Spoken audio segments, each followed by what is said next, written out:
in the suburbs near Chicago. Oh no shit. Well, you're way. Yeah. Yeah, I'm on the opposite. I'm down there in Naples. Yeah, no. I don't go that far. Yeah, I've been up there. I've been in Chicago. I live like 35 minutes east of Chicago, like Okay. Schaumburg. I Yeah, no. I What? visited. I lived 2 weeks in. Is it Rockford? Yeah, yeah, Rockford. Oh man, that was an experience. Yeah, that probably wasn't as fun as most other places. Oh, dude, that was a hell of an experience for our family. Yeah, I went on a rough part of town too. Elizabeth and something. Yeah, we had pretty much a strip street in Rockford. We were the only family when we first came to the United States that walked into that part of the town with groceries. They didn't find that funny. Definitely an experience. But I said we go ahead and start. So for this, I think for a lot of you guys, this might be boring, and I wasn't going to use the volume profile. I did change it up a little bit for the beginning for a lot of you guys that, whether you're new or not. I think this is a refresher. If you've been in our Discord, you should know many of the things that we're going to talk about. But when a new person comes in and you hit them with a volume profile, they're just understanding of volume profile might not be the same as it is, for some of you that have been in Discord for a couple of months or even a month. I would say you would see a difference, right? When you guys think, somebody go on mute, please. When you think about volume profile, right, a lot of you guys are used to them alternate between the two. You guys are used to the volume on the bottom, and maybe, saying that you guys did it wrong, but some of you guys might not even understand fully what it means, the volume on the bottom, and how to use it, especially when you figure out that there's a correlation between this volume and this volume, and to utilize the both becomes a really, really good weapon, right? What we're talking about today and what the class is about is the volume profile. You guys see these volume profiles that we draw, for instance, when I post my charts or Catching Rockets or any of the members in the Discord. You guys see us, and it looks like it's a horizontal bars at the price. So basically what this is, it's volume at the price, right? How much volume did we have at a particular price, right? And that's the main focus of today, is understanding the components of the POC, a volume profile. Where's the POC, where's the extreme value area, high and low, and then trying to figure out, kind of going into the meaning of the value area. We will discuss standard deviations just briefly today. I did put a video together actually in the PowerPoint, so you guys don't have to bother me again. How do I set up the standard deviation? So I actually recorded a class for you guys today. I think it's only like 3 minutes long, and it will help you guys figure out how to set them up in TradingView, and I kind of explained them here what they are as well. So we'll cover that briefly today as well, just to make sure everybody understands it. Then we have the typical or the more profound four type of plays. Where is the VA in relationship to the previous day value area, which is very important, not only for volume profile, but that's pretty much important for any trading strategy that you have. Like, where are you opening in relationship to yesterday? But then more importantly, how is the VA? Are you accepting, rejecting the area? All those questions get answered once you start understanding volume profile along with the value areas, right? Then you have the overlaps of the VAs, the gap ups. I think that's a little bit more advanced, and I would say not a lot of people fully understand that just yet. But don't worry, I actually created something for you guys to start thinking about. There's actually 30 relationships you guys can have. So that's going to be on your quiz that I'm putting together. There's 45 questions on the quiz. You guys are going to take that, and it'll kind of give me a gauge who actually understands it and who actually pretends to understand it, right? So it'll be a really important quiz, just because then I can tailor, my education more around, hey, what is missing? If you guys can't understand it, your result of the quiz is going to tell me, and there won't be any cheating, because I'm going to change the questions and the math on it, so you guys can cheat. Nice. So, and this is not like, oh my God, we're getting tested, but it's more for me to help you, because a lot of you guys, you know, the ego of a human, or just the natural reaction of a human is, oh, I know it. I don't need help, or I don't want to. You tell yourself you know something and you don't want to do it. You don't want to spend time or read a book. That's the, you know, that's where a lot of people get in trouble, is because they think they know it and they're delusional. They don't want to accept help, or, you know, they don't want to open up their mind. And then lastly, we'll cover the tips and tricks. Okay. So there's a lot of, you know, and honestly, the value area tips and tricks, I think that's an evolving. Even for myself, when I see the market shifting, like even if you guys recall recently, I said, hey, the VA areas are, you know, do we say that they're becoming super tight lately? Yeah. We talked about it, and I was like, man, something is going to happen here. And, you know, I remember the VA is becoming super tight here, and we kept tipping over, right? Especially late in the days when we had them. Compared to the days here, the value areas are much, you know, wider, meaning bigger participation of buyers and sellers.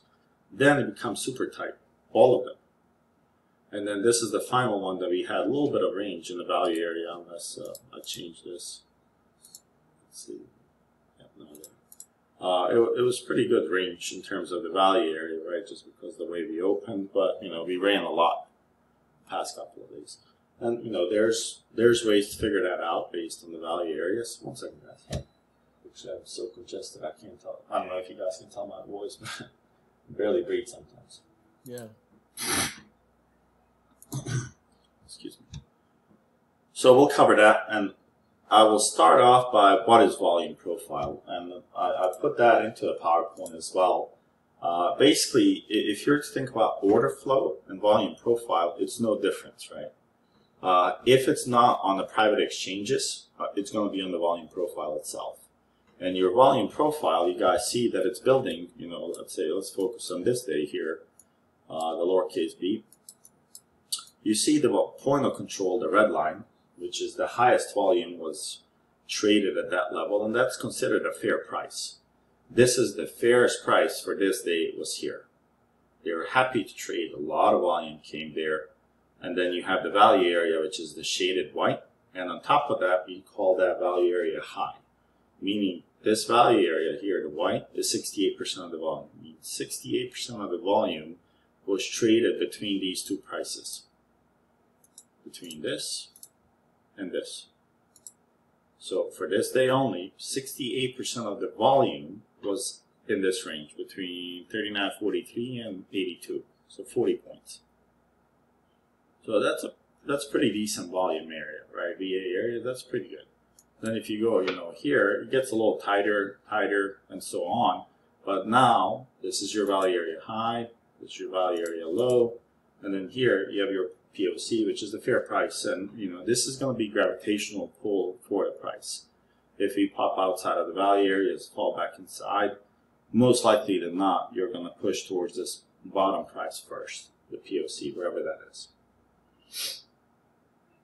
Okay, and you know, intraday POCs, we don't really rely on them as heavily, and I'm not saying don't. You can rely on it, but that's a moving target, right? Unfinished volume profiles are, you know, they're unfinished, meaning the levels have not been set, therefore they're not going to carry as much weight as the previous sessions that are closed. So if you see a session, and usually, you know, if you're having kind of, let's say, a sideways day like we started, I believe, having here, if you have this type of day, it's really difficult to trade. You know, the VA is super tight. You're supposed to, it's called bracketed market, right, in terms of volume profile and market profiles. This is called bracketed market. There's a bracket on the top, bracket on the bottom. They're just trading in between. Your job as a trader is to identify when you're having a neutral day like this and you short the tops, buy the bottoms, right? It's much easier to do that when you know how you're opening compared to the previous day. You know, is there any POCs around from prior days, like in this case right here? All of those things matter, and you know, your POC is the most important thing on a day session. So it's normal to use it, the developing one, around 3 o'clock and onward, sometimes at 2 o'clock. I'll start trusting it more just because it's developed. And that does not mean it will not shift down. And you guys have seen me say it, hey, volume is at the top and it seems to be shifting down. And that in that case, and if price is going lower, that's a bearish sign, right? That means a lot of volume is being traded at the lower prices from the upper prices. That means, you know, they're auctioning much lower. Okay. Any questions on volume profile itself so far? We just covered 3 points: high volume node, POC, and low volume node. No. Okay. Then we call something range top, which is basically your session high and session low. In PowerPoint, we reference as a range top, range bottom, PDH. In this case, if it's a prior day high, PDL is a prior day low. Those become important because of the sentiment, right? There are certain scenarios in the VAs, in the value area scenarios, where you open outside of range, which means it's outside of the VA. It's important that if it's being accepted, that it doesn't go below that PDH if it went higher, right? So that's why those are important. Any questions?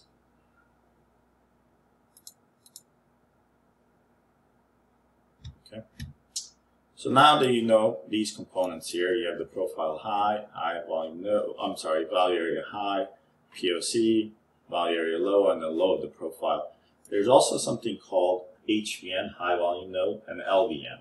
High volume node, or HVN, what they call, is something like this. If you look at this profile, for instance, here, right, we see that there's a skinny belly here on the bottom.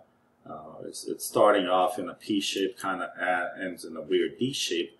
But this here on the top, I would say this area right here, is called a high volume node. That means there's a lot of volume here that's being collected. It's not as much as this POC, right? POC itself is going to be a high volume node just because it has the highest volume there. So this is the highest volume node on a profile. Then you're going to have mini volume nodes like this one in here, and you guys see this tiny one here. Well, what do you see in the price action when that volume node was built? You see that they created a little bit more shelves than they did in this area where they had an imbalanced candle, correct? And these volume nodes, high volume nodes, they will act more likely than not as a true support and resistance, right? This becomes a really, really, high traffic. Let's say if you're in a trending market, and this is important that you guys know, and if you're new or not, if you're in a trending market, and I just want to make sure that I give you an example that's relative to what we're doing now. If you're in a trending market, and I would say if you're trending up here, right, you can't argue with it. Some people will freak out and say, oh yeah, but market should be down. No, market should do what it wants to do. So now you're trending, right? You have a higher high here. You're making higher highs here all the way. Higher lows are being put in as well. So you're trending up. That means you're going up, and you're not trying to short this until we're given signs to short. And I warned you guys, how many past days did I say do not short this? Do not short this. It's not ready to be shorted yet. How many times did I at least say it last week? I'm pretty sure I said don't short this train. Yeah, you did. If you're gonna short, you're gonna be in for like quick, and then there's a chance that you might catch one of those surprises where it dumps, and that's great. But that's not a strategy. That's called luck in the trading, right? So don't try to time the market and catch the tops. Because the most explosive moves and most irrational moves are imbalance moves, meaning you're consolidating. How do you know how far is it going to go? Everyone that says a level is just a prediction where the market might slow down and go back in balance again before it decides if it's going to go down from that balance or if it's going to go up. So if you're trying to time the top and the bottom, you probably lost your account. Maybe you didn't lose it yet, but you will in a few weeks or a few months. It just does not work, guys. A market is such a beast that you cannot time it. There's not a person in this world that can time the market. So as long as you're making higher highs and higher lows, you want to play these high volume nodes, concentrations of volume, as bounces. And if you guys look, for instance, here, and you guys remember me talking about this one during the watch list, I said the only way I would short this, and I think it was Mr. Bean or somebody else asked, the only way I short this is if it goes below it. If you tell me that these sellers, took over and they emptied out these boys, I will short this, my first target being POC, and then of course I'll look at the volume nodes around and the value areas and see where's a potential bounce for a balance. Was it the low of this one or the high of this one, right? Otherwise, I'm not shorting this. Now I'm looking for bounces. My next area for the bounce, let me go back into a regular mode. I think there's a button for it very small. My next area here that I'll be looking to go long is what? Anyone? Around 40-40. I mean, my first one is here. I don't need to wait till 40-40. I'm never going to catch a move there. They haven't even tapped this VPOC here. So once they come back to this level here, 41.17, 20-ish, you know, give it 3 points upside and downside. That's basically, you know, your stop loss if you're trading it. This is a node I'm looking for a bounce. But notice on previous days, right? If you look at the, you know, the electronic hours or extended hours, whatever you want to call it, here every time we would do a little consolidations and then we will gap up prior of the day's range, previous day range high. So if you guys look here, right, we had previous day range high here, and then you see how they consolidated a little bit right here. Yeah, see that they consolidated after hours and they popped, and where did they come back? Yep. Right to it. Let's see again. They, like this, they consolidated here. Here's your POC of the prior day. Where did they come back? To the POC. So the levels are, you know, fairly important what we teach. Whether it's POC or PDH, you need to understand the, you know, what it means and how we open. If you look at the opens here, right, compared to the prior days, you will see, you know, something similar happening. It's opening outside of the, usually outside of the range, right? So if you guys go here, let's see, 9:30 here, it's opening outside of the range, outside of EA. The key rule, for instance, on that one, it's a different scenario we'll cover, is that we don't go and break the PDH. Whenever that happens, right? And same is true for opposite. If it breaks inside, that's telling you it's rejecting a new value. This means it's accepting and then it wants to go higher or stay within. But to me, this is a confirmation, hey, I'm ready for more. Then you come in here, it's a little bit weaker than this one, I would say, right? Otherwise, it should have bounced here. They consolidated and they broke it, and then they came back and went higher, right? So that's why the relationships become fairly important between the volume profiles and understanding how the price kind of moves along, right?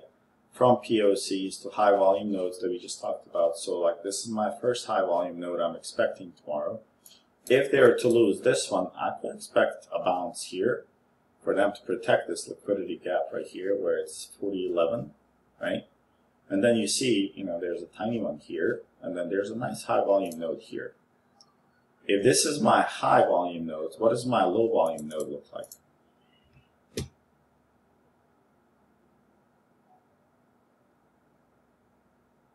Right under it. Well, it would be something like this, right? I mean, if, let's see, if this is my high volume node here, this is my low volume node right here. That means there's no volume.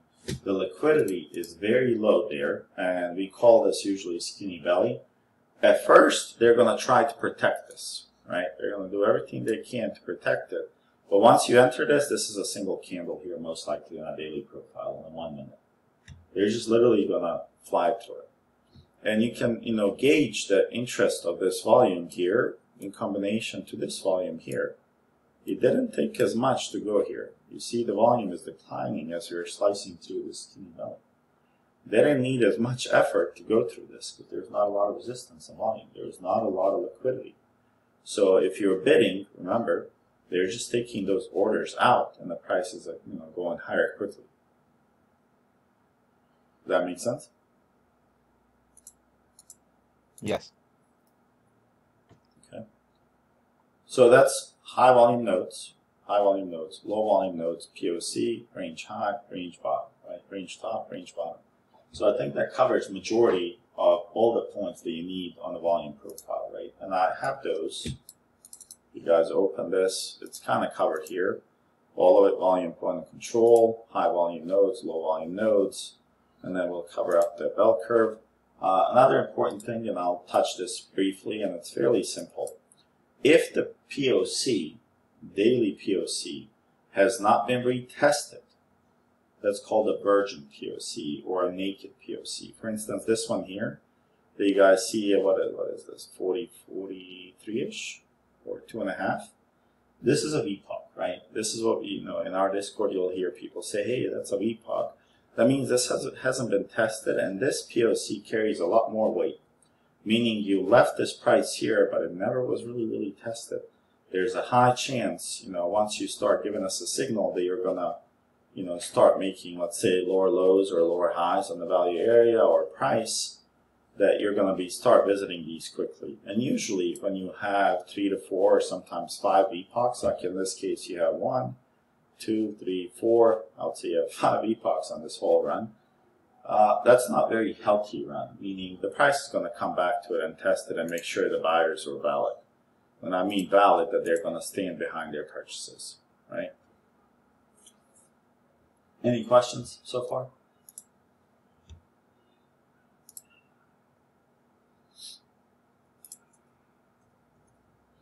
Okay. So when you look at the volume profile, I'm just going to hide this here.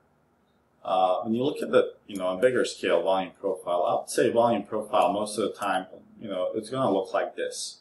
This is a normal bell curve where you have the first standard deviation, and the reason why we use 68%, if you guys check the settings, right? So we're going to cover in each one how to add one of these, right? So if you're new to TradingView, if you click on indicators and you click on technicals here, you're going to have favorite scripts. If you click on technicals, then you're going to have a list of various ones that you can pick from type of volume profile you want to see. And don't let this scare you. You're going to probably know a lot more about it, within a few weeks than you do now. Fixed range volume profile, just like it sounds. It's basically any 2 points that you pick that you want to see the volume profile for, right? If I want to select the volume profile from here to here, it's just going to create a volume profile on the 2 points that I'm interested in from 2. That's all you have to remember. And usually when you use fixed range volume profile, the way I intend to use it is when I want to zoom into the volume, right? If I see that you're accumulating somewhere, I want to know if you're above or below the POC, how many times did you go above the value area high or value area low.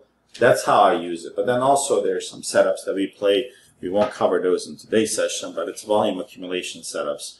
And I can use fixed range volume profile. I'll select it right now so you guys can see it. Well, I already have one. So if I select the area, let's say I'm interested in this area here, I can select here and it's going to give me a volume profile for this area as long as you don't have extend right option.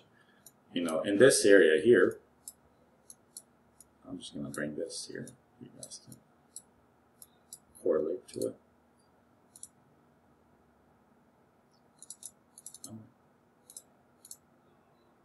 So now if you look, the blue shaded area is the first standard deviation, is the 34 and the 34, which makes up 68%.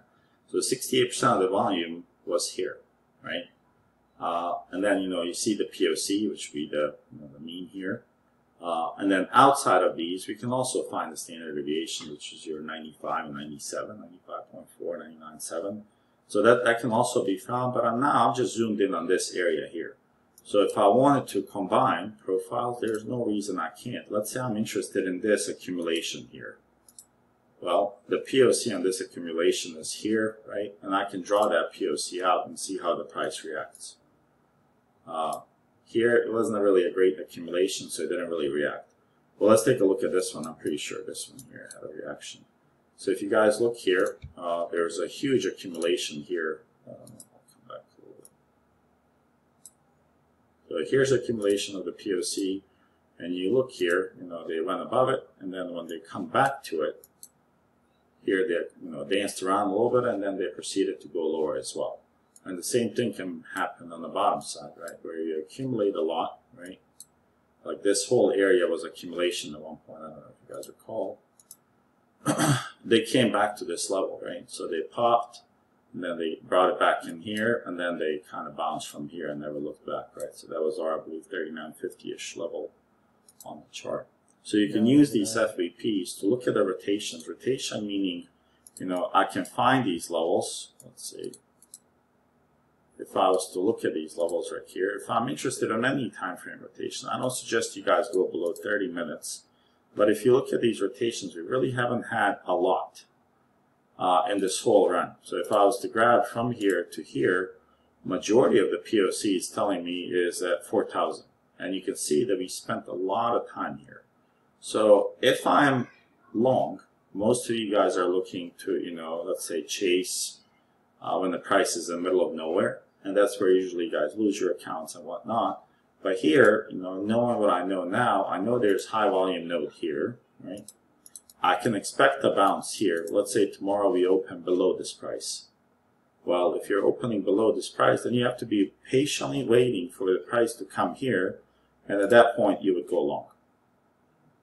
If the price is going down and it's, you know, slicing through these high volume nodes, let's say we start doing this, right?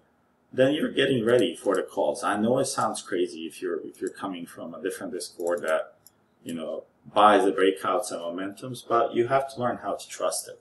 If you guys recall, you know, some of us were super long at 39.50, and that ended up giving us 50 points in 10 minutes. Right? And that's when Yellen started speaking. I don't know if you guys recall.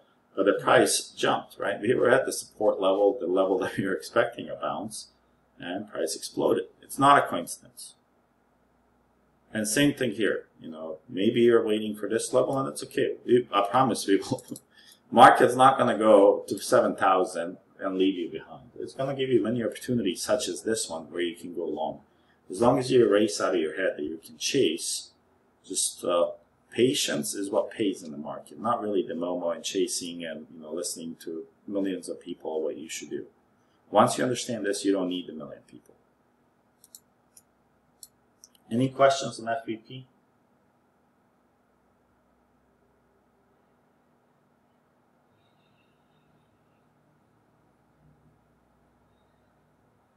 No? Not at the moment, Shorty. However, if Rockets is listening, your audio on YouTube is not recording. It's his son, Rockets, is not on there. Well, I'm recording this session on my own as well. So cool. Okay, so that covers your FVP area and using the FVP, right? The settings that I use on FVP are 68 and 200. The 200 row size basically just increases the row here. It doesn't really fluctuate much on the POC. Greatly, it might shift it a few points, but nothing drastically. And it's more for visual for me. If I want to see 450, it'll just look like a little bit more lines here, and you can see, you know, how the volume nodes look a little bit cleaner. If you want to expand this volume profile to be more to the right, you can mess with this width, percent of the box. It's not a bad feature when I'm trading throughout the day. Actually, I turn this on a little bit higher like this. So then I don't have to scroll constantly to the left to look where the volume is. My candles will show up on these volume nodes, and I instantly know, you know, oh crap, you know, there's either support here or resistance, and that's how I'm able to tell when I'm trading. Does that make sense? Yeah. So I use that both, right? Then from here, if you guys click on indicators again and you go to technicals, you'll have something periodic volume profile. And this one you should play with a little bit. I'll give you the basics. You'll have to explore it a little bit and ask questions, right? So periodic as it sounds, you can set a certain period and it recalculates it based on the period that you set. So let's take a look. So usually what I care about is I care about the monthlies, right? I care about the weeklies. I do care about 7 days. Depends how the market is. If you're trending really high and if it's a prolonged consolidation, 7 days might not be bad. If the value areas are super tight, then 7 days will also be tighter in nature. So 7 days or a weekly would not matter much. They would probably be aligned. I do care about quarterlies, especially when the quarter ends, like we did now with the March. The first Q1 ended, so it's important that I know, is 4090 going to be defended, which is our Q1 value area high. Is it going to be defended or not? Those are the reasons why I care about them, because then I can expect if we fall back inside quarterlies, I know, once the price is not auctioning above 1, meaning quarterly value area high, and let's set it up here so I can show you guys.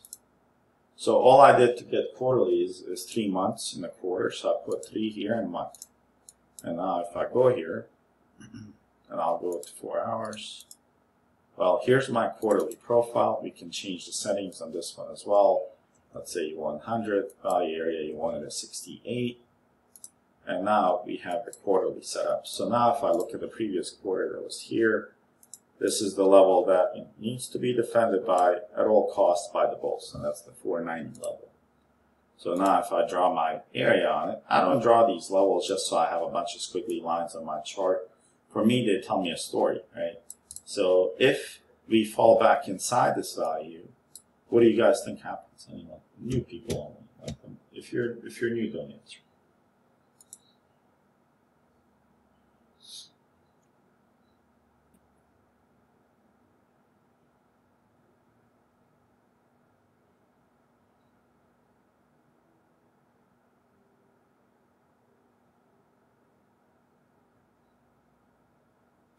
Super Pack B, what do you think?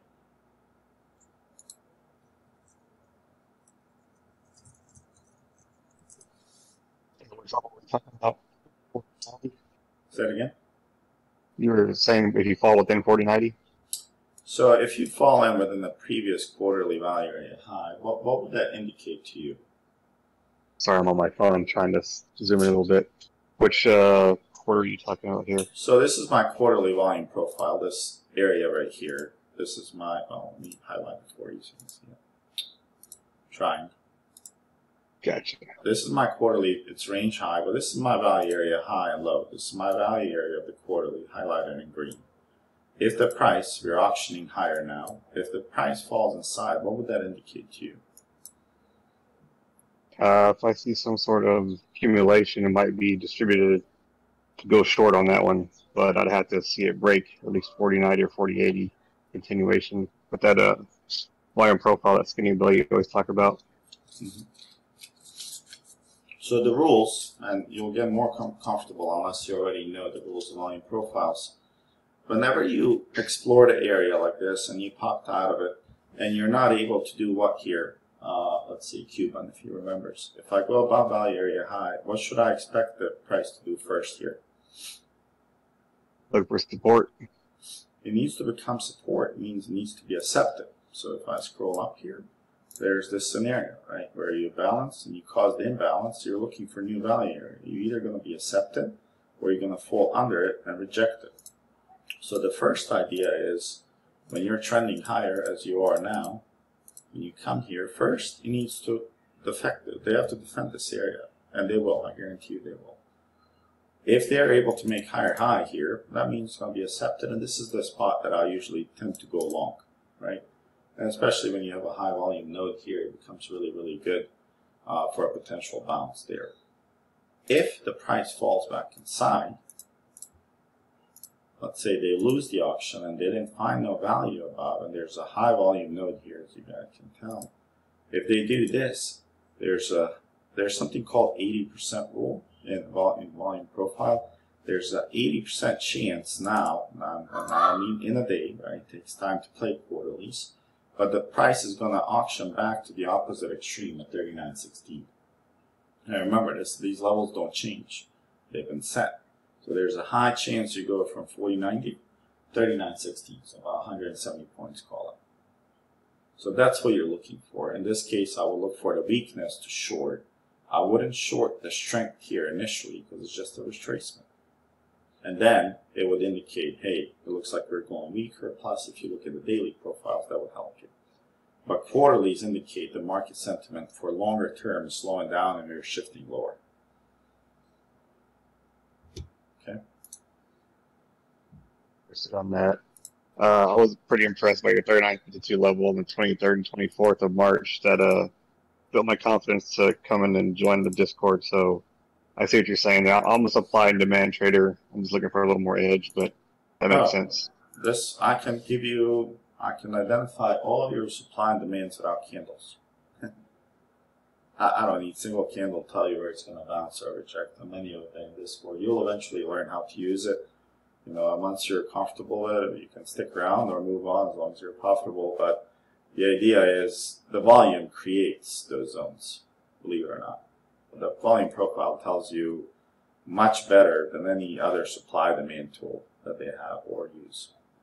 And this is not me being arrogant, it's just me, through the history of trading, this is the only thing that's shown where the real buyers and sellers are.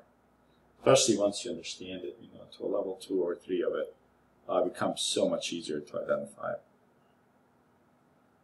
Okay, I'm glad you joined. So that's our PVP, and I can also adjust this, right? If I want to see monthly, if I want to see how we finished on March, remember to use 4 hours. I'm debating between 4 hours and 2 hours lately.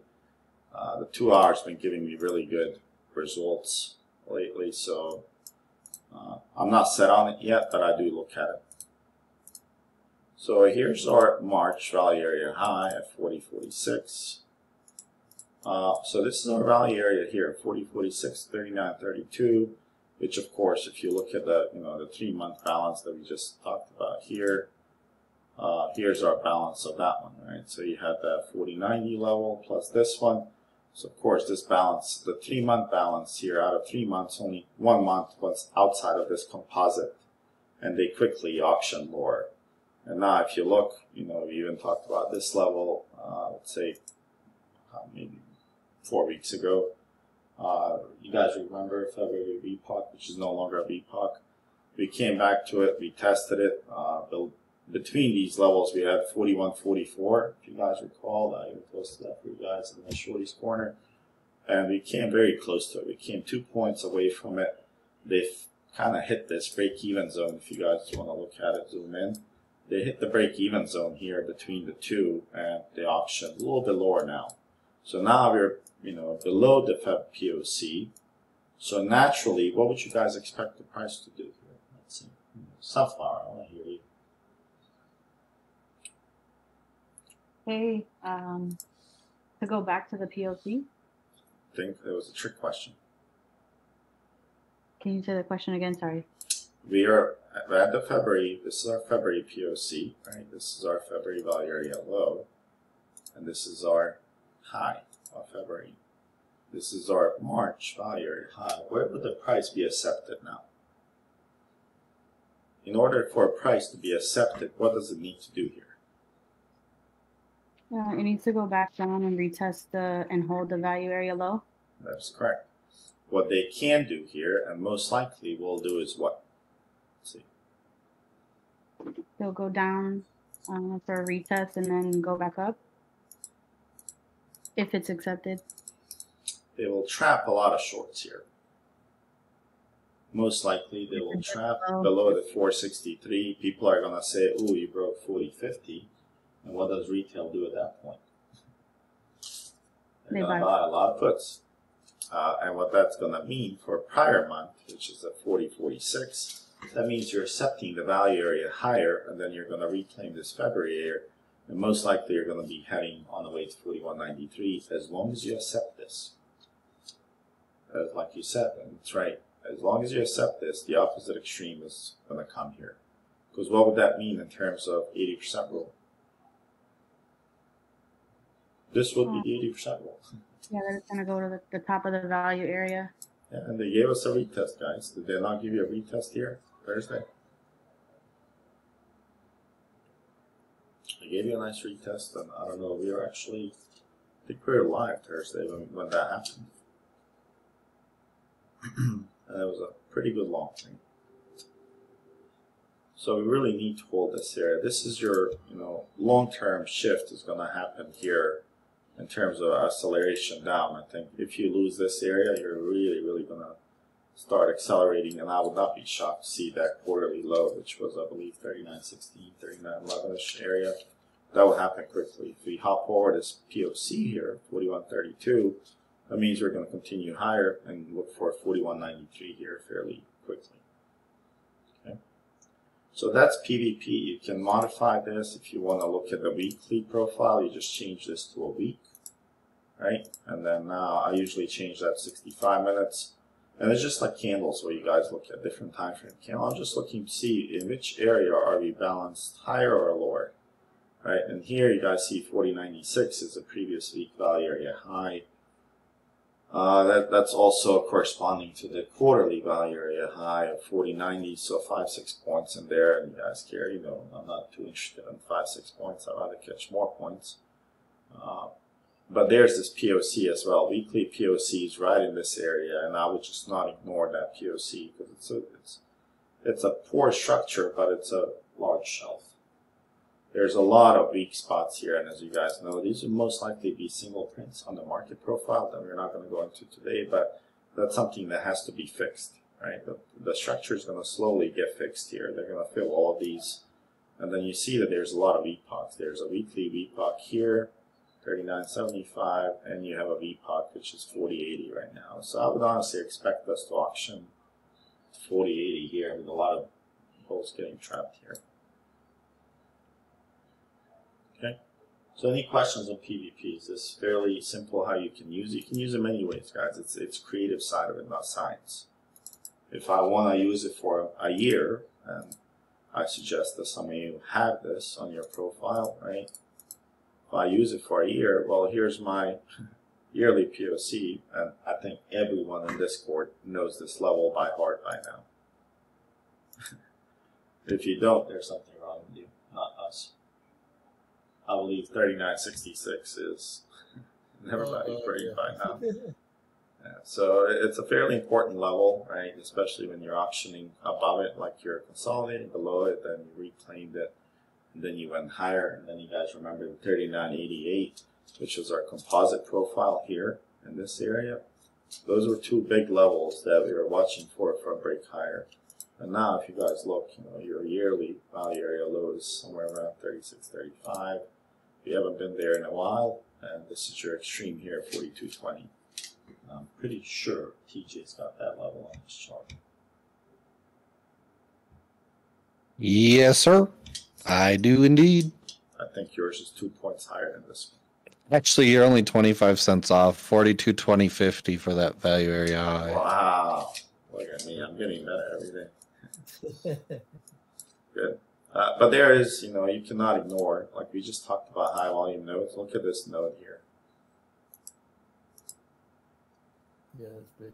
You know, when you think about big picture, guys, this volume node took time to build up. This is not something tiny here. If you look at it, this is your POC node. This is your second highest node here.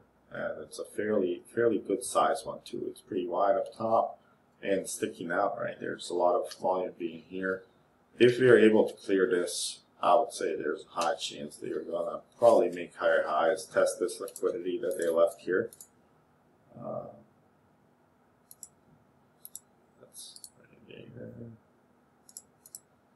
So they're most likely going to test that if they're able to break this level here. And, you know, from nodes perspective, there's some levels in here at 42.76 are going off topic. Weekly tops at 42.93. So high odds are if we go break this, we're going to go there, test them all. So that's all on PVP. I gave you 3 scenarios. You can change these as you wish. The key you're looking for is, are we in balance or out of balance? So if you look at the yearly here, are we in balance or out of balance? In the balance? We're in balance. We're inside the value area. Right. We're right in balance. We haven't spent a lot of time, you know, on the opposite side of the value area low. We had 2 taps, spent a lot of time here, but you never auctioned higher than the yearly value area high. Did you auction lower than the value area low? You did. Yeah. That's something to pay attention to, right? It's not a golden rule. Oh my God, you auction higher, we're going to go down. It's just telling you there was a weakness. We were able to go dip below it. There were some initiative sellers here. But then, you know, as we call them, other time frame buyers come in and they scoop this up. And if I was to go on the market profile, I guarantee you these will be called single prints here. And if the bears want to continue, they have to eat up all of these single prints here next time they come here. Otherwise, it's just going to bounce again. Okay. So that's PVP, and then I'll cover this here quickly.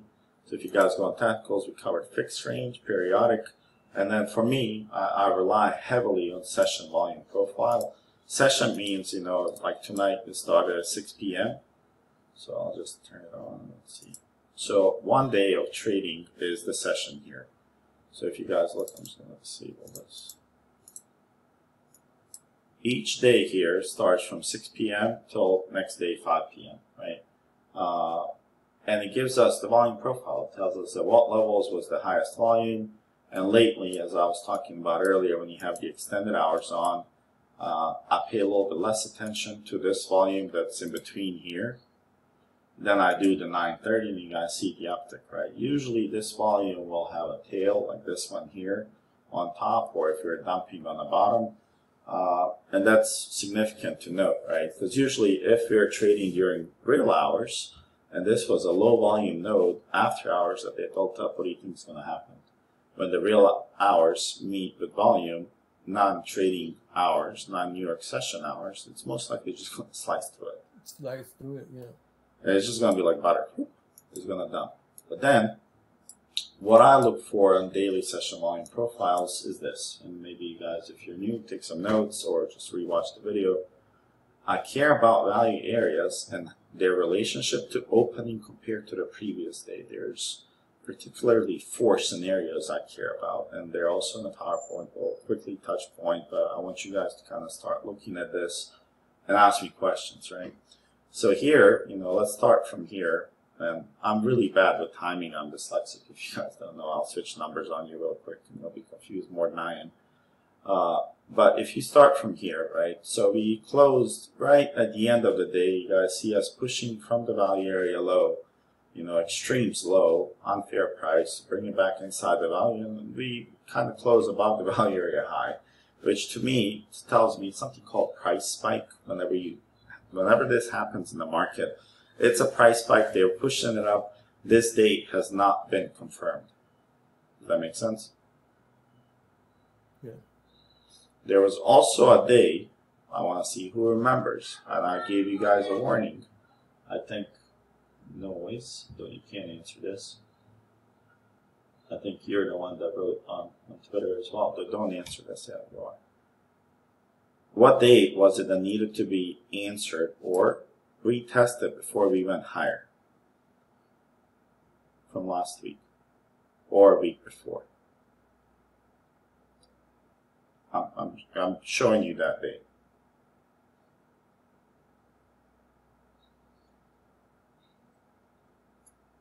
I explicitly said this is just not right. They moved outside of the V8 late in the day. This needs to be retested.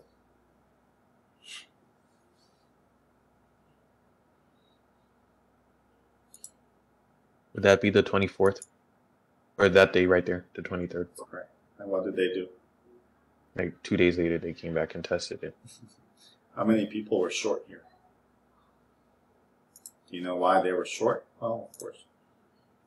They were short because this was consolidation. They consolidated, gave them a good bump, and then they went higher. In the Wyckoff theory, if you ever studied it, right? So this is something called what? Spring. It's called a spring. So you're, you know, kind of accumulating here. They give you a lot of signs, if you guys recall from my study when we studied this for you guys. What did they do inside the range here? They made higher lows. And then all of a sudden, they made lower lows, dropped it, and they dropped and confirmed the price action. That means you're going to go. And what did they do? They went. So it's important that you know whenever the price leaves value area on session volume profile late in the day, that's called price spike. Those days need to be confirmed. Like there's no confirmation on those days. And I guarantee you, if you look at every single days that we've had lately, they've had that, right? So besides this day, I would say it was okay. Thursday, it was kind of weird price action. But here they came back to the POC. It's no longer VPOC. This day here, what did they do late in the day? They spiked it. They spiked it outside of the value area. And here, I personally think they're going to trap some longs here. And we're going to go and start creating a new zone. So look at the zone here between 41.31 and 41.25. So you have the value area high, right? This is your PD value area high. And on our charts, you guys will simply see this. You know, sometimes they might call, like, they might do this. You know, usually PD means prior day. So whatever you want to market, this is what we do here. And in this case, it's going to be previous day low, value area low.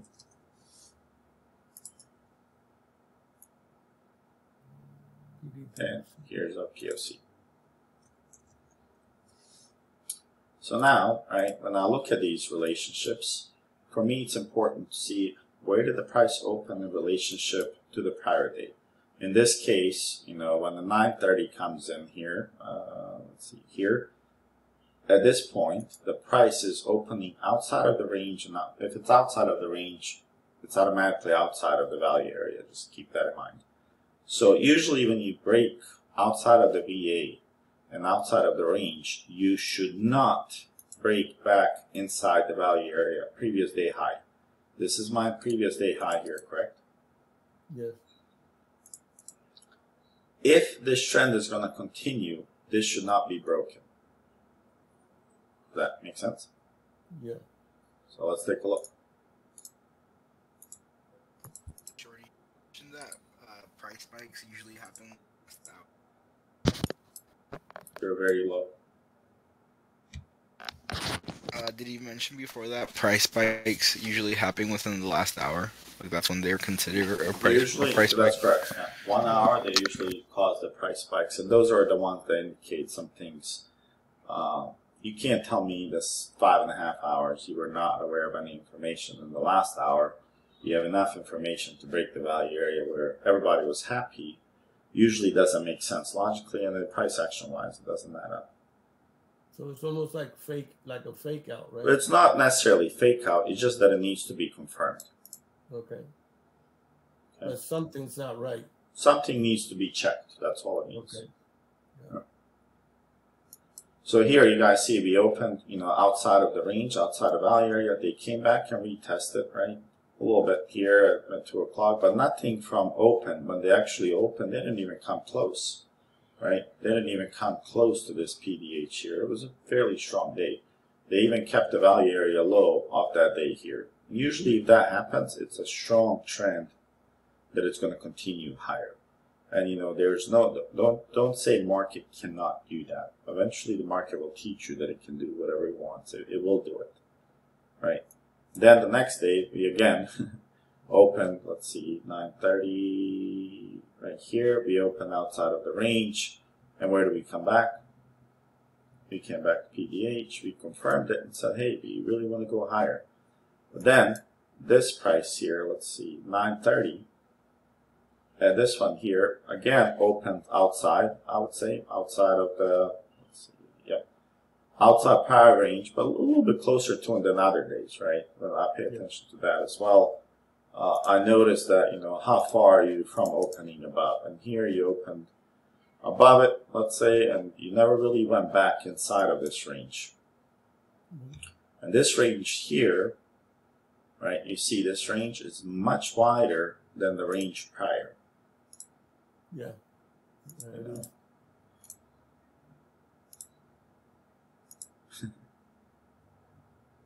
What does that tell us?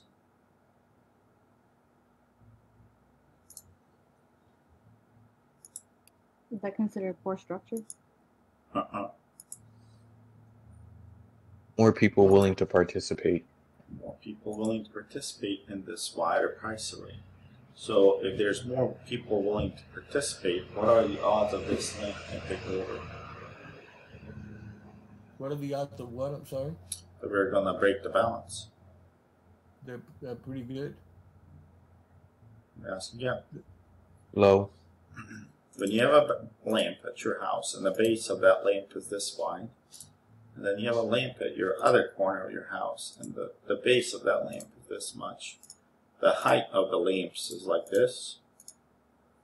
I'm going to try to make them the same. Which lamp has a higher chance of tipping over?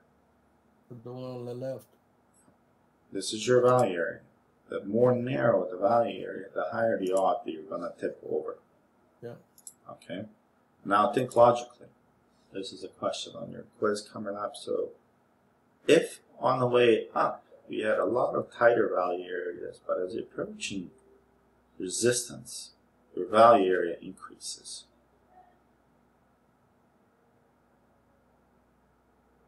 You don't have to answer. I want you to think about it, and you can respond in the main chat. Why would that happen? Can you ask that question again, please? As we're trending up here in certain scenarios, I mean, I just showed you that value areas here were 13 points, and somebody can average them. It should be around 11.5, 17, 11, 17. But then when you came to the resistance area, right, I would say this is our resistance. This was our epoch level here as well. It's 4 times that. Right? Well, 1, 2, 3, and this is 4 times 11 almost. Correct? Yes. So what would that tell you? Somebody was on the right track. And you don't have to answer if you guys don't want to, but think about this. Why would that happen? There was not a lot of participants here as we were running up inside the value area. But there seems to be a lot of participants as you're reaching a supply level. Would it be those people like getting rid of their shares and someone else buying it? It's a good potential. I did the example for you guys on Facebook Marketplace recently. In real life. And I left the price at low value, right? And how long did I keep that price available to market participants? What happened to that item I was offering on the auction? You had a lot of people The value. Right. You hid it under a deck like a raccoon. You took it right away. I took it right away. Right? So as the number of participants increased there, right, I was like, oh crap, I'm just going to remove this and not sell it here. So in order for this one to tip over, right, it's going to be a lot harder to tip this down than it is going to be to tip this up right now. If we lose the PVPOC, right, let me know. We can play this, right? There's multiple ways to play it. They're also breaching PD value high, but we can tell, hey, something's not right, right? It seems to be slowing down. And if you guys remember the relationship questions that I said, the 4 questions you guys got to ask yourself when you're looking into the day, what direction is the market trying to go? Is it trying to auction higher or lower? Market's goal is to, go both ways, go from balance to imbalance and balance to balance, right? If on a day, let's say tomorrow, if the market is trying to go lower, well, is the market trying to go lower with less volume, or unchanged volume, right? That's important to notice, right? Because lately we haven't had a lot of great volume, right? So if you look at the dailies here, they're fairly low. The candles are really not relationship-wise correct. Yeah. So something's off, right? And when you look at a 30-minute day-to-day session, same questions asked, right? Did we leave this value area with an increase in volume and went higher? Well, I don't know. I don't think so. I don't see an uptick in volume here when I'm comparing these. I don't see something crazy happening. Actually, I see a lot less volume. Yeah. Right? So those are the questions you'll ask yourself, and I'm just giving you a heads up. There's 30 scenarios you're going to have, and you should get an idea of how that works. Here's an example of a sheet that sometimes people filled out when they traded commodities. And you guys don't believe me, but this was the way back to do it. There was no electronics, guys. This is how they recorded their days and how they're going to play the next day based. So they didn't have charting like we do now. They had to do this by themselves. Wow. And I just put this here as an example so you guys can see it, right? There's something called range extensions, right? There's a tails up, down, right? Attempted direction is a higher, lower, neutral, right? Strong selling, volume compared to the previous. That's important because if it's shifting value areas, it's shifting with higher volume, lower volume, neutral, unchanged, right? Placement of the value area. You guys remember how we talked about the value area placement? I posted a chart. Is the value area overlapping higher or lower, right? Yeah. Is it neutral? Is it overlap in the middle? Is it inside? They can be inside. One VA opens inside and stays inside.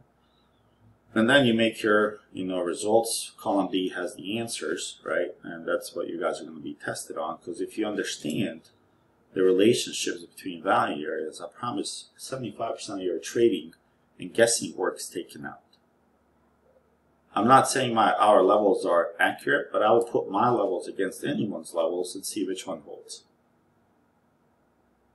And it's just the way market works. A lot of people are focused on, this right here is not a support or demand zone right here. There's nothing here. I guarantee you there's nothing. Is there something here? No, This is called making liquidity here. There's nothing here. And some people would go long here. It's all actually late to go long here, because you already entered a gap. This is them just grabbing liquidity. Eventually, they're going to catch you, and then they're going to throw you in a dumpster, and you're going to be burned. You're not going to have money to trade. So it's important to understand the concepts of daily session volume profiles and the value areas.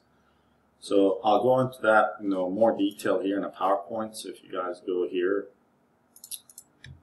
this is the, if you're new, don't get overwhelmed. I mean, there's 4 scenarios. Open outside the previous day value area, but inside the range. Open outside the PD, but outside the range, right? And then open within the PD value area. This is the acceptance, and then open within PD value area, but a rejection is rejecting, meaning leaving the area, and then that's an indication, hey, we're not really okay with that area. And then a lot of times you guys will hear me, like on Friday, did I say 354 is going to be your area to make money when we started the day, or actually on Thursday? I remember that, yeah. And at the time, I mean, there was a, I'll go back to this date, Friday, right here. About 350. Contracts ripped after 353. Yeah. So at this time right here, did I write I'm super long here? Does anyone recall that? Yes. Sure. The pad of least resistance was up. You had like 50 times, I think. What did I say here? I'm long here. At 346, I'm long here, and I think it was this one right here. Off of this candle here. I was super long here for a moment. I was at under contracts on the 4100s. Wow. Wow. I remember that though. I remember you saying I started buying them here. I bought them again. I bought them again. And I was actually on the phone with Dirty Max, one of the traders in the Discord. And he's like, you're fucking crazy. I'm like, watch. He calls me moments after. He's like, you fucking bastard. They went from... Yeah, just like when you went that short and you said you want to see $5 turn in the 300. Yeah, and same concept here, guys. I was watching the price action that was developing, right? And I know here it might seem like I didn't have enough, but watch this. I'm just gonna delete this to give you the idea why. I was watching, from here to here. I didn't have more data. Let me make sure. Yeah, I didn't have more data than what you're seeing here, correct? I grabbed it to this candle, guys. I'm not cheating. I'm not lying to you here. I grabbed it to this candle right here. Where's my high volume note? right there. Are we trending up? Higher high, higher high, higher low, higher Yes. low, higher high, higher low. Wow. And that's, I trusted myself on that one. If I would have kept it, I probably would have made quite a bit of money. I It would have went to made, 13, I think. I'm Yeah, sorry? but what I'm talking It about, went to like $13. I had one at $3, but I sold it at $8. Yeah. yeah, no, the one I was talking about is when you shorted. It was a short. I don't know if it was that day or the day before where you said you want to see $5 turn into 300, and it was a put, and sure enough, No, yeah. No, I think that was actually, no, it wasn't the same day. I Yeah, think it was was it the Thursday. same day? No, it was Thursday. No, No, it was the day before. Yeah. Yeah, yeah. it was Thursday. And this was the play, and the only reason the confidence came in, because I knew they didn't tap what at this point. I was aiming that they're gonna go for the POC, the February POC. I think it was somewhere around 41, 44 that I had.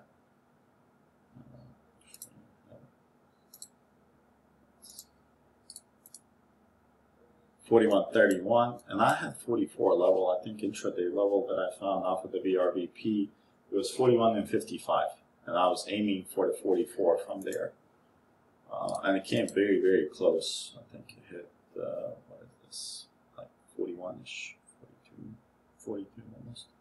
But I was out. I mean, the contracts exploded. I know, if I recall correctly, they went to 12 or maybe even 13 on this crazy candle up, and I was out almost at $300 or $200, $250 to $300 per contract. I was just cutting them out quickly because at the end of the day, when you grab so much, sometimes it might be hard to find sub buyers for your contracts. Yeah. That's where you pray people like Macquarie and Dumpster are still available and buying, because you want to sell it to them. I'm just kidding. At one point, Macquarie used to buy opposite of me, so I would buy long here. He's like, "Man, it's going to go short," and then of course he would eat the contracts. But that was the reasoning behind, and simply just the same thing I just covered with you guys in high volume nodes, and the relationships, right? So I will post this volume profile just so you guys understand it. But these are the ones that I really, really care about, right? And I'll give you guys an example of it, right? If it opens, how does it look like? The acceptance and the meaning, right? If it's a rejection, what it means. There's an example of that. And then outside of VA, but within the range. Let's see here.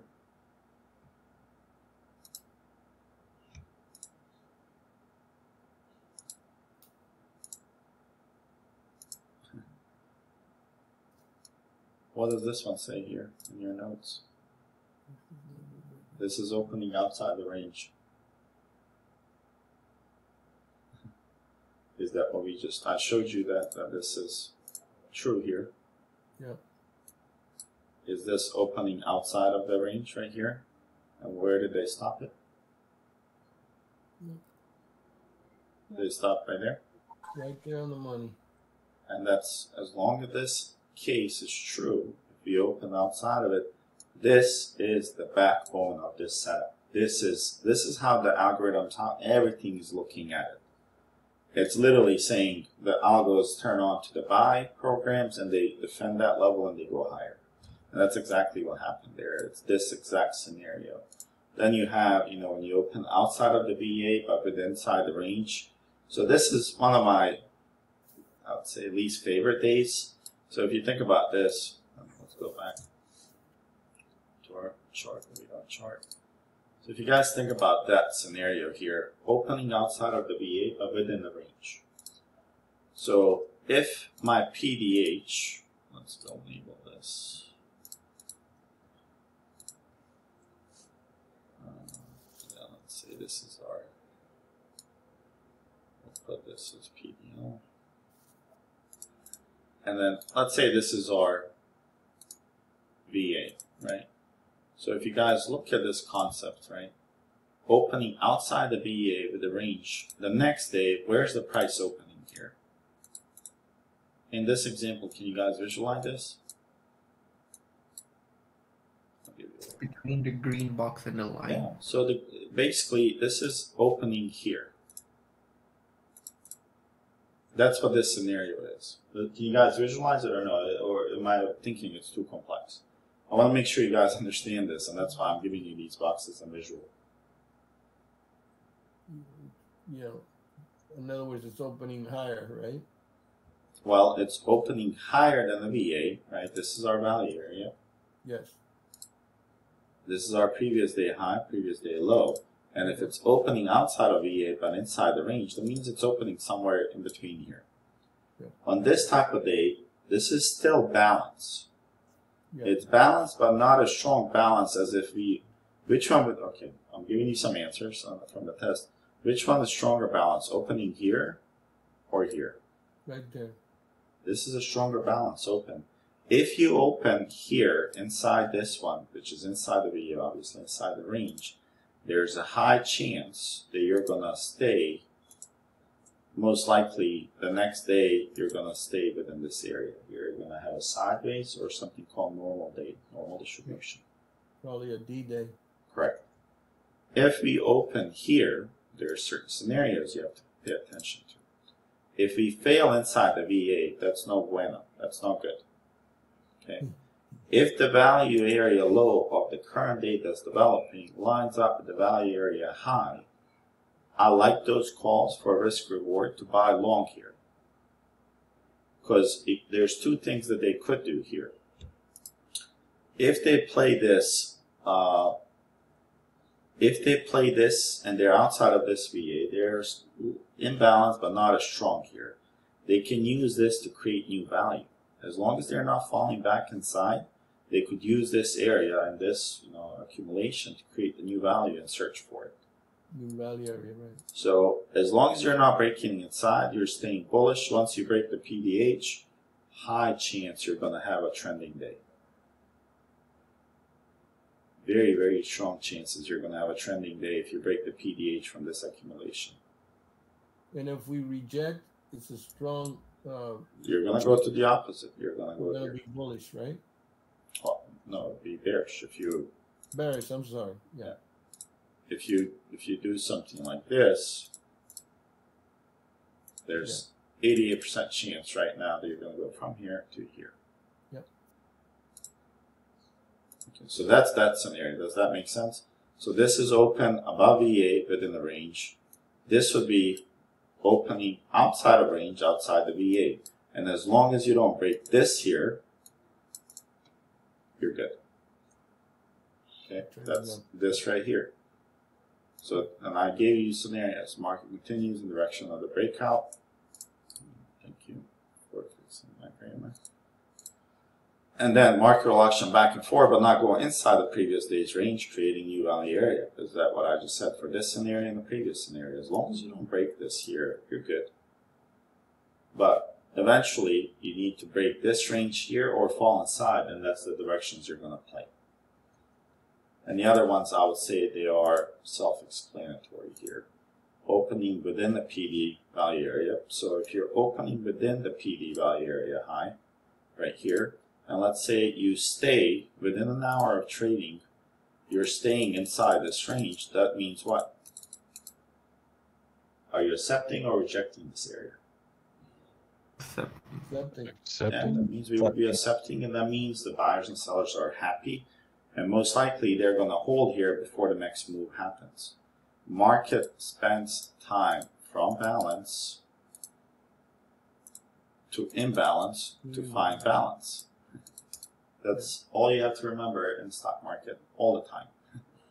It goes accumulation, markup, distribution, markdown.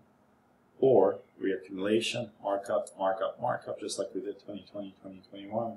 And then we started the markdown process, right? Rejection, that means within an hour, if we stayed here, this was acceptance. If we don't stay within an hour, let's say we do this, and then we break within the first hour, that means we don't like this value area. We think the value of this it's more priced at lower levels. As we call it, the peanut butter is too expensive here, we want it cheap. Yeah. is anyone confused on these 4 scenarios? It's really important that you guys understand these 4 and that you look every freaking day where we are opening. Shorty, are you saying 1 hour because of the IBH and IBL? The market takes 1 hour to settle, correct? And you know, your floor traders in the pits, within the first hour, they pretty much set the tone for the rest of the day. Okay. However, the IBH and IBL could be lower than the PD value area high or It could be. PD value area low. Yeah. So if in this range, like that's a good point. I mean, there's scenarios for that. If IBH, let's say, is lower, I'm marking IBH with this for the next day, and it's inside, obviously, the VA, well, you know, that's most likely going to stay there, I would expect.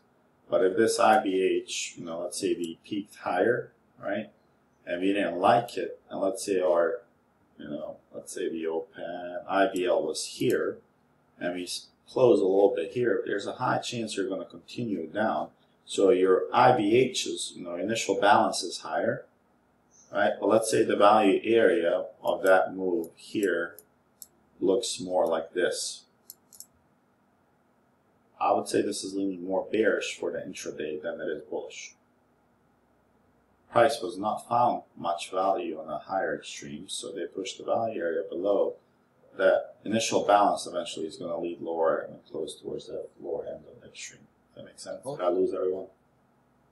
Yeah. Also, there's that rule, Shorty, that you taught us that if 3 or 5 minute candle closes either above the IBH or IBL under the IBL, then there's a 88% chance that if it's under, that the IBH is going to be set for the day, and if it closes over, then the IBL is going to be set for the day.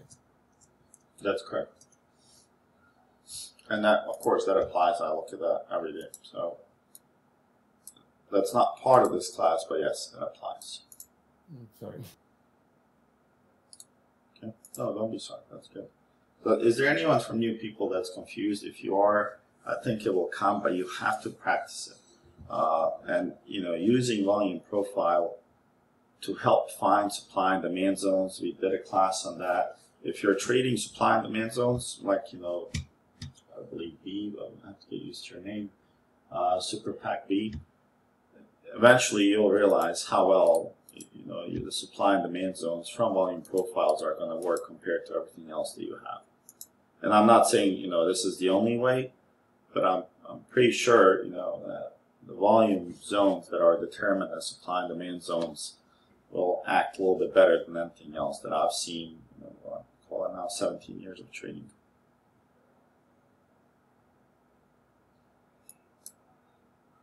Okay. So any questions on that? I mean, this is, guys, this is level 0 or level 1 of volume profile. I'm Shorty. I have a question in relation to the 4 questions that you tell us that we should be thinking about every day. I know that you also mentioned something about looking at the volume in relation to the move that was made. For things like ES, where you have extended trading hours and the volume like before market open doesn't really matter. Like, how do you justify the volume to see if the move was really valid in regards to the 4 questions? Well, I care about the value area move. And usually the value areas that are set pre-market, let's say on ES right now, it really does not take much to shift this value area out of here. All right, so if you look at the value area right now, I'm just going to turn it on. So this is our, let me go to extend it. So this is your value area right now. I mean, you're talking about 6 points. So, you know, the odds of 6 points being tipped over and new value area found are great, right? I wouldn't say that this after hours really puts any dent into the volume at all. And you can confirm that by looking at previous profiles. And you see here, right, if I look at this section here, so let's call it till 9:30. You see that this is the highest shelf that occurred after, I would say, yeah, after the price never auctioned here higher, so this is only real hours. It really never reached out. So the highest shelf they created here is right here, right, in after hours. So it's not really heavy, I would say, that they, you know, it would take something significant for you to wake up a rich guy to tell him to go trade futures from an institutional standpoint. So usually, you know, in the morning when they wake up that there's news or market or whatever, like I know we have some news coming in from Russia and Saudi Arabia on OPEC cuts, but that's going to move the market, right? That means, you know, inflation is going to most likely tick higher for U.S. markets on gas. Our reserves are low. There's a little bit more complications, right? I won't get into all of them, but there's implications that it can do to U.S., right? Whether it's for currency or purchases or repurchasing the barrels. So there's a lot of implications that they're trying to do, and this is, like I mentioned, more of a currency war than anything else right now. And U.S. is just fighting to remain at the top. So the news can spike about ETH volume. I don't know. I don't trust it ever that much, and it can never be that much. And if you add up all the contracts traded here in the after hours, just take the first 10 minutes, and that first 10 minutes has a lot more volume than all of it combined. That help? Yeah. I just don't put so much emphasis on it. I turn it on because it gives me a complete picture of the starting, because they trade almost 24 hours, and that's the only reason, right? But otherwise, I don't care too much for it. Okay. So for tomorrow, simply I'm looking for a bounce potentially here at PDPOC and this area here. There's a high chance they will trap people here and go here. And why would they do that? Because they're going to go for the liquidity here, they're going to grab it, and then they could spike here much higher, right? But we'll definitely watch this. And you don't go long here. If they dip below, you got to wait for them to reclaim that PDPOC, right? And if you're 2-3 minutes, you're looking for a candle close, give you a nice little retest, and then you continue higher tomorrow. If you really, really want to short, right, where's the level where you guys be, where your sentiment changes? Where's that level? Under the PD value area low. Retest under the PD value area low. Okay. Actually, even lower, where you just, yeah. This is the zone that I'm looking for. Yeah. If you're able to lose this, you know, my sentiment's going to change a little bit on this run up here. Yeah. And if you guys grab these, right, so let's say we have 1, 2, 3, 4, 5, 6 days. Even if you grab the lows from here, from this accumulation that we had, because this is the range that we marked. You guys recall that? We had this range actually from here all the way to the right, along with the sigmas. But now, even if I just grab from here to here, I'll be able to know, hey, where's the volume, where's the shelves? Yeah. And look what happens at this level here. You guys see that? What is this level? Why is this level so important? It's the value area high of the fixed range that you pulled. It's a fairly important level, right? There's a lot of volume here, share. And if they're able to come here, well, let's look at that. Slide 1. Market either, once it goes from balance to imbalance, the market either accept or reject. This was our area before, correct? We were looking at. And where's the acceptance coming? It'll be this. This was your balance and balance. Now this is either your acceptance here, or the second scenario is if you dig below here, then you're headed somewhere around here. Yeah. And under the PD value area low would not be. You could definitely short this. No, don't get me wrong. So if you look here, this is our, you know, critical zone for them to defend on PD value area low. Oh yeah. If they lose this, there's high chance that you can catch almost 40 points here. right? Okay. So there's a chance here that you can potentially you go all the way here to this 40-46 level. But I definitely want to see a retest under the PD value. You want to see, you want a short weakness. You don't want to short the strength, and that's the that's the key where people fail and lose money.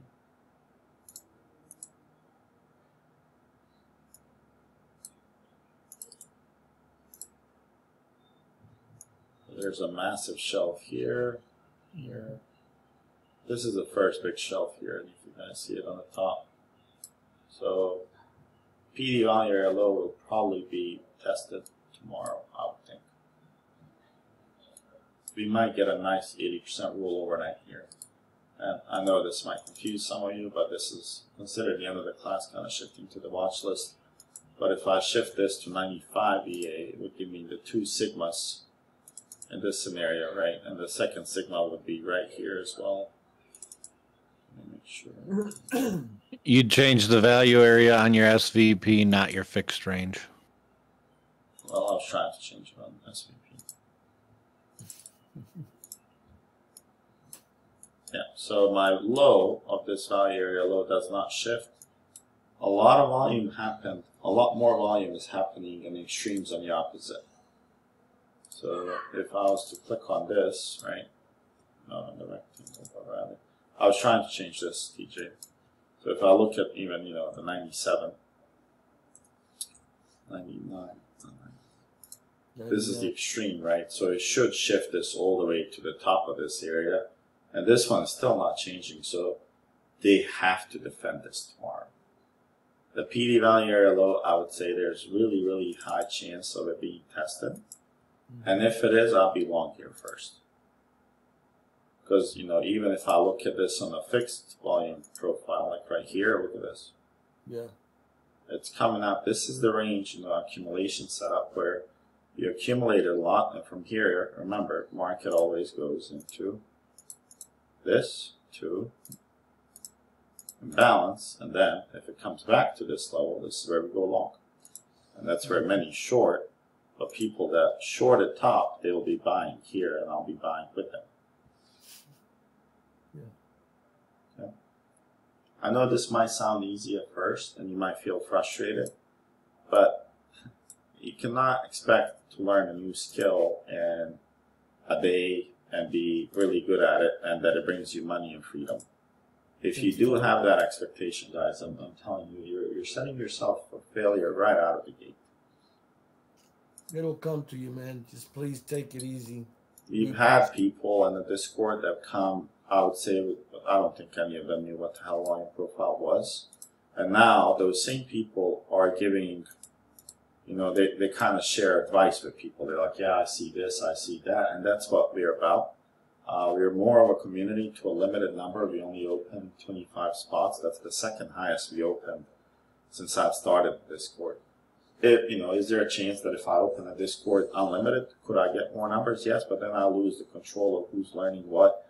And honestly, it would not be for learning purposes at that point. It would be, honestly, it would become almost money making for myself. And I'm not looking to supplement or replace everything I have with the Discord income.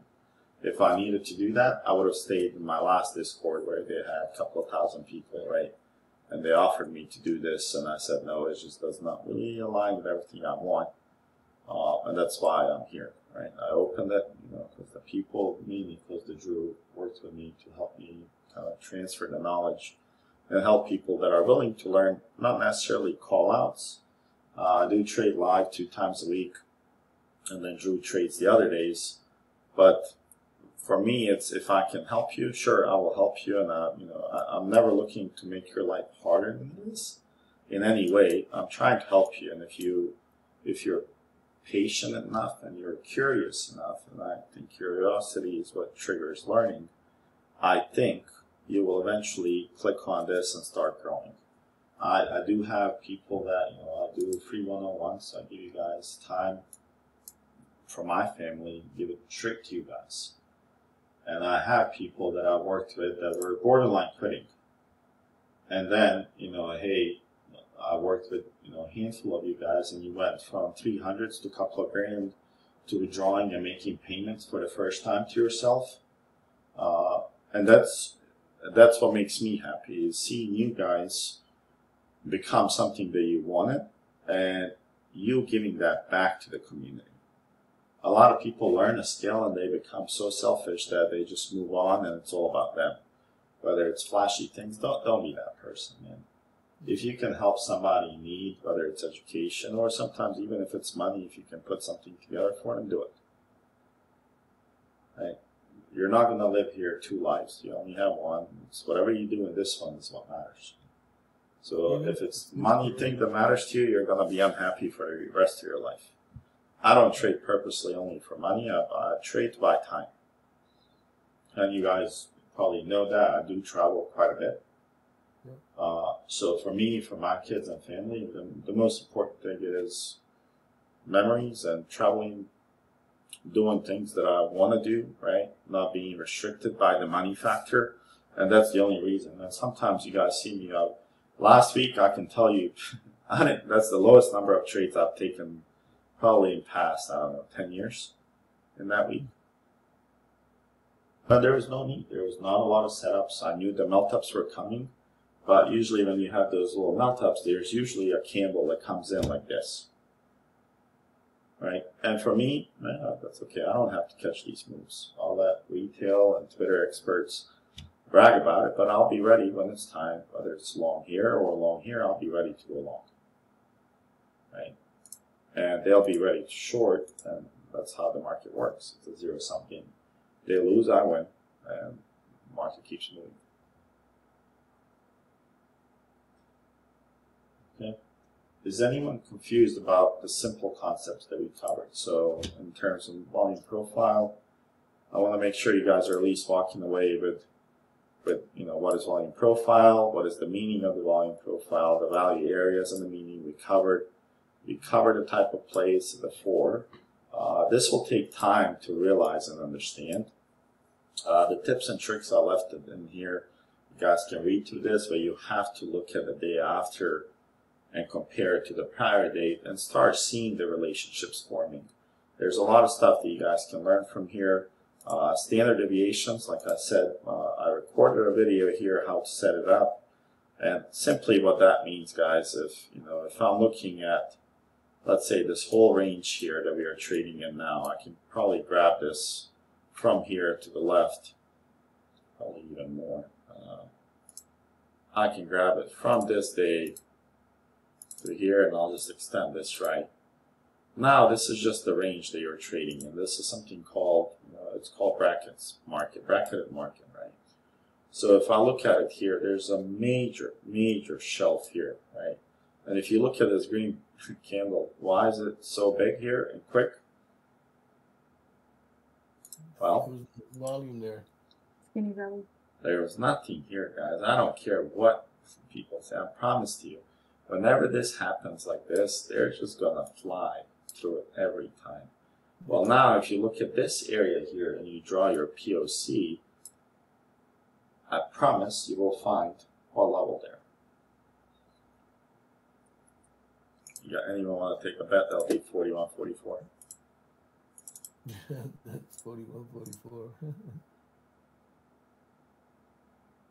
41.44. Yep. And where did the market come and stall? And when you draw these POCs, if you're new, when you draw these POCs, I suggest that you don't just look at the line. There's no such thing as a line in the stock market. Oh, I'm going to go short off the line. There's no such thing like that. So if you look at this, what I look for, and what I've been looking for years, I look for almost like a nice distribution around the POC. I see there's a level here and a level here. Then there's a little liquidity gap in the area, right? And that's kind of where the body of the candle also loses it and the candle starts. If you guys look. So for me, I could grab it from here to here, or I can grab from here right now to here. And if you break this area, right, and you close above it, then I know you have a tiny little break-even zone. You can fly to this area and trap more people. Well, if they go here and hold this, then it's a different story. For me, I'll be like, okay, well, maybe they want to run it. And remember, this whole green zone here that I highlighted is a big high volume node. So if you're able to cross this, then it really, really opens up the doors for Q1 value area high right here at 90 and opening up space to the upside. But as of right now, the market's shifting a little bit and it's giving you information, right? So right now, we're, if you look at the previous day market, the day right here, we are sitting below the PD value area high at the moment.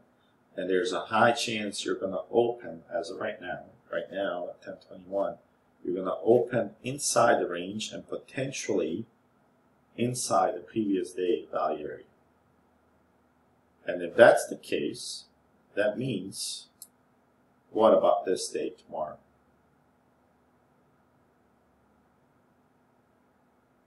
You have a chance for the 80% chance. What does it mean for the value area?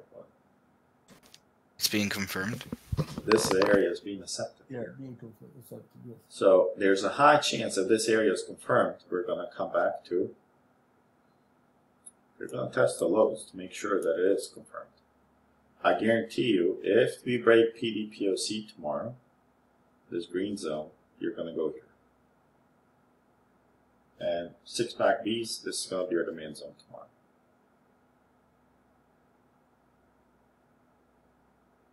Okay, and just look at the higher volume node here that I'm highlighting. Look at the poor structures in between. You lose this, you go here. You lose that, you go here, and this is a very, very large node. I mean, look, this is almost as POC, guys. So they will bounce here first, most likely. If you want to play long scalp to PD value area high, probably could. 8 points, not my cup of tea. You guys can play that. If it breaks from here, in my world, there's not a reason not to play that 80% rule, because that 80% just became like 95. Because it's 80 from PD value area high, but once you slice the POC to here, the odds increase a little bit higher. And by now, you guys know I care about odds quite a bit. And shorty, they can potentially bounce off of that PD value area low. Oh, that's my long level for sure. And what's another reason it'll be long? Anyone? So look at the high volume node there. What else? Previous day to POC. What else? What is retail looking at? What is Elliott Wave Trader looking at? Maybe looking at a fib level. What else? Bitterness. Does it look like retail full flags? Buying chain.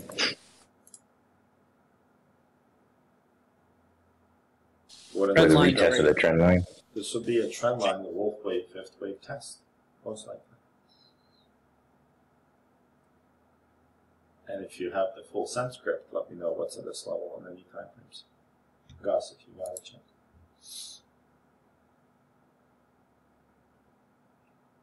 It's gonna build volume here, and they're gonna bounce from here tomorrow. Everyone that shorts the 4100 tomorrow, they're gonna be super excited. Short period of time. Jordy, is there a way to get a little bit more advice on like understanding the direction retest? Because this is where I seem to get trouble, like learning the volume profile and everything being new. I always seem to be still like, I'll see this node and I'll go for the retest, but I seem to always be in the wrong direction when I'm okay. Well, first thing you have to know is the market in the direction that you're playing with. My direction here, obviously, the session profiles, I'll delete this for a moment. If I look in the session profiles here, correct? Their value areas started making higher highs, opening, having some P shapes in this case. I would say some unusual shape here, right? But if the market's trending higher, I'm looking for high volume nodes to go long. I'm not looking to short this here. I'm going long. If you lose this POC here, this would be the first time you lost it in 7 days. That's where my eyes would shift, and I'm like, okay, well, let's see how you close this day. If you close this day, let's say in a neutral D shape, and you're closing on the low end extreme, that would tell me that something unusual is happening. You're consolidating, but a little bit more bearish than usual. It would be the first one in 7-8 days that you had it. 1, 2, 3, 4, 5, 6, 7. If that's the case, we need to slice through a major level for me to look for retest shorts. Right now, you're on a trend that's going up. And in the market, and you have to start believing this, imbalance can go as long as there's liquidity in the retail market. They can empty your pockets and still go higher, and you're still shorting. You don't want to test the market highs. You don't want to be the one that price discovers all by yourself where the top is or the bottom. Do I care if I shorted here, right? I mean, I have some puts here. I bought some puts, right? I have some AMD puts. I have some QQQ puts. But they're long, right? I bought time for those. And I'm willing to risk money for a longer swing period, right? Just based off, call it supply and demand zone and where we're sitting, I was able to swing those. But for intraday level, I'm all bullish. I showed you Friday, I was bullish as hell as it was coming up. To those levels, like right here, I was bullish as hell. I knew they were not going to break that high volume node. So for me, on Friday, that high volume node was, look at it here. That's the one you broke above it. Now you're coming back for retail. This is where I make money. This is where I grow my account. This is an account growing setup. It's an accumulation. You popped from it. You went higher. You're coming back to it. Oh, I'm going long. This is your high volume node where you go long. Let me give you a similar scenario. If you were doing this, and then they accumulated here, and they came back to this one here, where they also had an accumulation, where they dumped from, I will take any of these compressions, when you dump like this from this area here, and you dump and then you compress up, meaning like this, I will take this short 9 out of 10 times.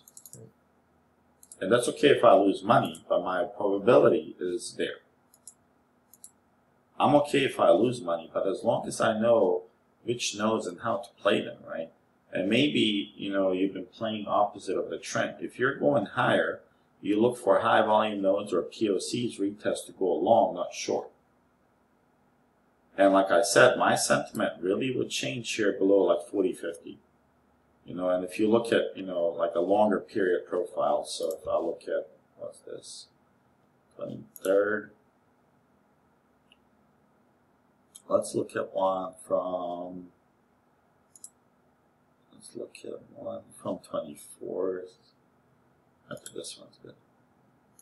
If I look at longer profile, right, I'm able to see, quite a bit of story as well. So I'll just decrease this to 100 so I can see clearer. There it goes.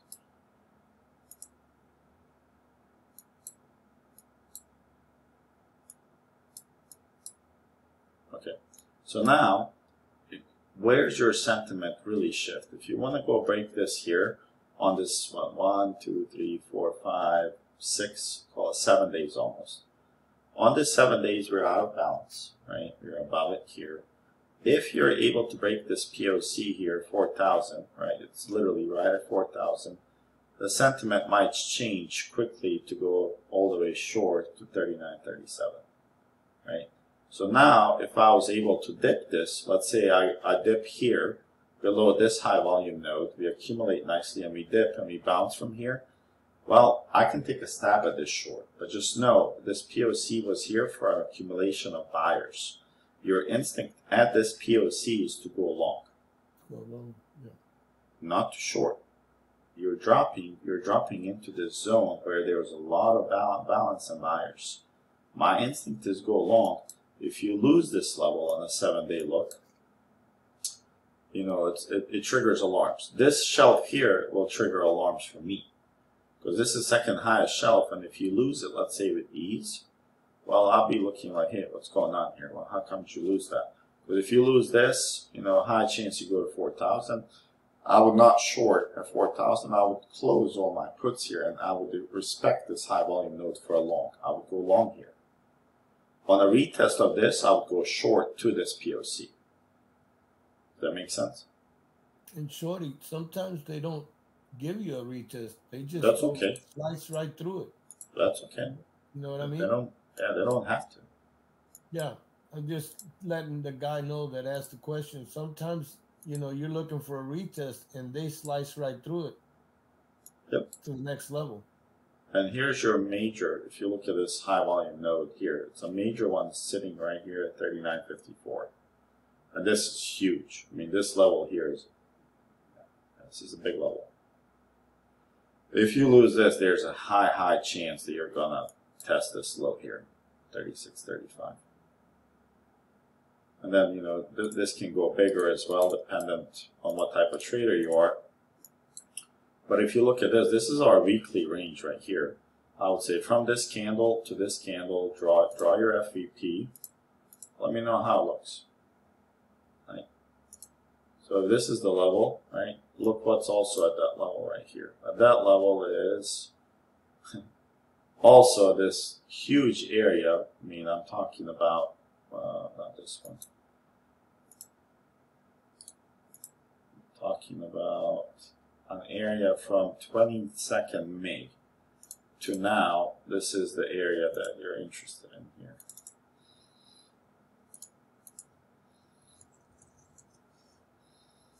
I just put something wrong there. But look at this value area high here. So now you're not able to go above it, okay? On the bigger time frame, this is a problem. You're not able to, you went above this area, big time value area high, and you're not able to hold it. You're not auctioning higher than it. You need to hold this. They need to reclaim this 41.30 level quickly. And there was a VPOC here sitting somewhere at 41.33. Or maybe that's this one here. Or this is FEB. This is FEB POC. Which was VPOC in one point. You got to get above this level if they want to continue higher, and then of course they gotta clean up this POC here and go higher. Right now, you know, there is a sentiment slowly slowing down here if we open, because we haven't opened inside the value area range. And then if you're seeing weakness based on those questions that you're seeing, that's how you know high volume nodes are for a bounce to go long or, you know, short at those levels. Right now, they're long. Lose this POC, things get a little murky, right? Then you're like, hey, what's going on? Then they lose this level, well, then you know they're probably coming back here for this PD value area low retest. And this was, you know, if you look at this, this was a P shape here. And even if I think if I extend this, it's going to stay at the same level. And then you have this profile here that's pretty much 2-day volume profile is at that level as well. So it's going to be a big level, a big potential for a bounce here. And this is the node I'm looking to go long. If they slice it, then I'm like, ooh, signal flashing, something's wrong. Then they can dump it here, and if they do this level, you know, the 40, 46, 40, 50 level, that's where I'm like, okay, I want to short the retests of those zones. Yeah.